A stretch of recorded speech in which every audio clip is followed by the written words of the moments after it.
Hey guys, Pat here from Rain Country. God is good all the time. Went ahead and made a failed decision yesterday after I was cleaning on this old tractor. This is a Case 450, a 1976 Case 450 crawler. And just got done cleaning out the fuel tank and putting new filters on it. And in the process of that, I gave it a good cleaning. I'm degreasing it and all that. Well, first of all, I'm going to show you what I've done so far and how I've done this. Got all the dirt off of it. Took a scaler and got into the pits here where there's a lot of flaking going on. And you can see back here, just inside some of these pits, you can see that those dark flakes in there. I'm going to try to get all those out. So it ends up looking like this when I'm done. So anyway, I'll get back after it.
Little goober.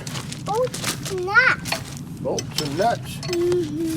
Bolts, nuts, and washers.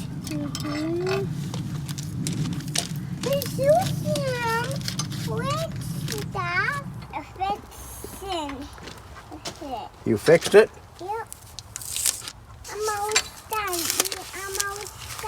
You're almost done? You're fast. That's the part. None about it. Those are. You did it. I did it. Little bit of persuasion here. Yeah. All right, guys, I think we'll close out this video. Yep. Anyways, we're just kind of putting things together. Yeah. I got a few stainless steel bolts here. Yep. Yep, he says. You agree, huh? Yeah. Yeah. So, again, this is the paint reducer. This is Iron Guard and thinner dilutant B17692. This is the primer, and it's an enamel. It's part number B91255. What'd you do? Did you mash your finger again? Yeah. Did you need a hug or something? Yeah. Will that take care of the problem? Oh, thank you, buddy. We do. You all better? Papa. Are you better? Yeah. Well, good. And we got the case Iron Guard case construction. And again, this is 1983 and current. So that's not actually the original color of this machine. But the paint came with the machine for free. I thought, well, I think it's going to look good when it's done. I think it looks good when it's done. Especially because it's done. But anyway, this is part number B17662. Case construction, factory approved enamel, power tan. And the other stuff that I used on here was Osfo. That just neutralizes the rust. So if you do a little section at a time, you can either prime it after you get done with it, or you can put that Osfo on there and let it cure and dry. I usually like to let that stuff sit for 24 hours. So yeah, I was able to sand down the whole machine. I was able to prime it all in one shot, and that saves me a lot of time cleaning out paint guns. That takes a significant amount of time, but definitely worth the effort. I think you get a lot better finish. Again, this is my first time painting a piece of equipment. My son, he'd probably give me a 2.5 out of 10 for a grade point average on this. But he's done a lot more than I have. But I think when it's going by 60 miles an hour down the road, it looks pretty good. And I think the big key is not having rusting anymore. Are you finishing it up, bud? Are you helping? Yeah. Okay, buddy. Say goodbye. Bye. I forgot to mention I got 2 new rules for the dozer. 1, not to get it dirty. And 2, not to scratch it. See how that works out. Anyway, thanks for watching. Take care and God bless.